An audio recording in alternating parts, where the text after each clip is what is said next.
Mom, can I read the number 2? Number 2. My favorite hobby is reading books about adventures and mystery. Okay, would you like to examine? Don't worry, I will help you.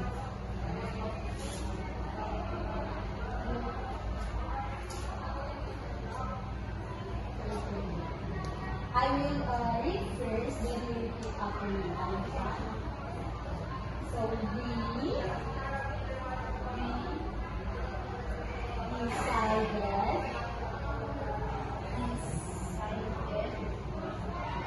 to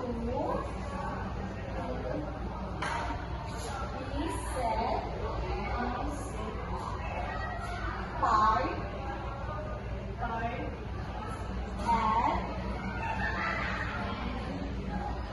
have a picnic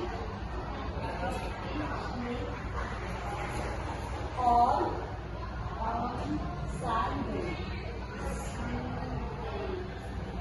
So,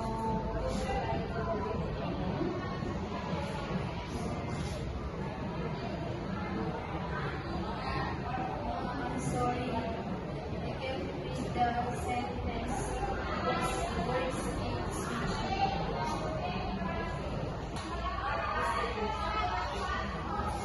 Okay, class. So, since we are having a hard time to read, now I want everyone to read with our team. Number 3, we decided to visit park and have a picnic on Sunday. Very good, class. So, So next meeting, I want you to bring your coloring book because we will have an activity. Do you understand, class? Yes, ma'am. So goodbye, everyone. Goodbye, Ma'am Moreno. Goodbye, classmates. Goodbye. Dyslexia is a specific learning disability that affects reading.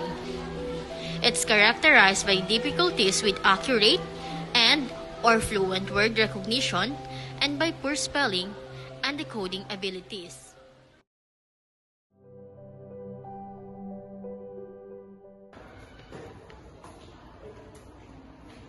Good morning, children! Good morning, Ma'am Anya! How are you doing today? We are good. Wow, it's nice to hear. So before we proceed to our next class, so we have to sing and dance. What song dance do you know? Okay, that's what we are going to sing and dance.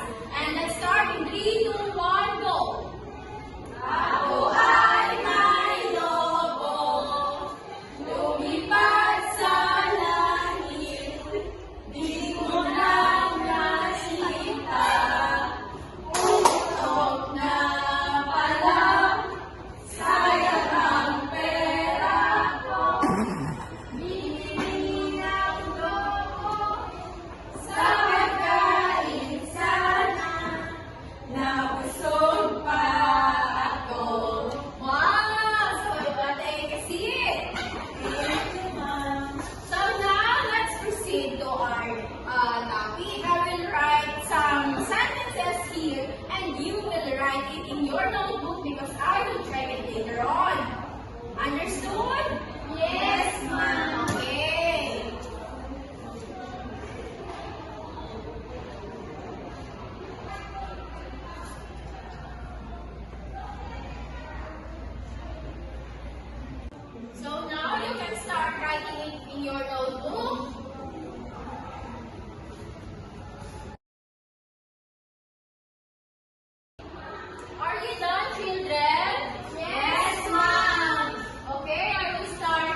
And the proper way of holding your ball pen is not like that. I will write it here again at the blackboard so you can copy and copy the direction of what I'm going to write, okay?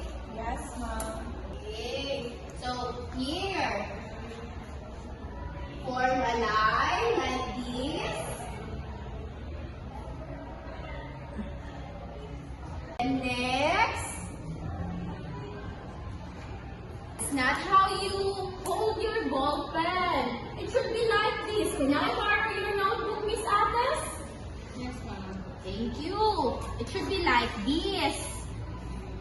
Like this. No. You put your hand there and you start to write like this.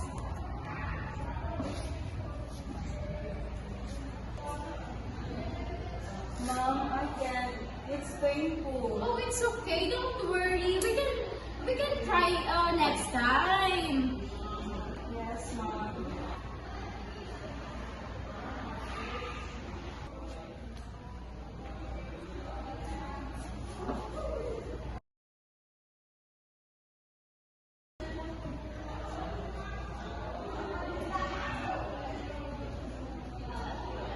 Okay, you did well. Thank you, ma'am. Here's your notebook. Let's try again next time, okay?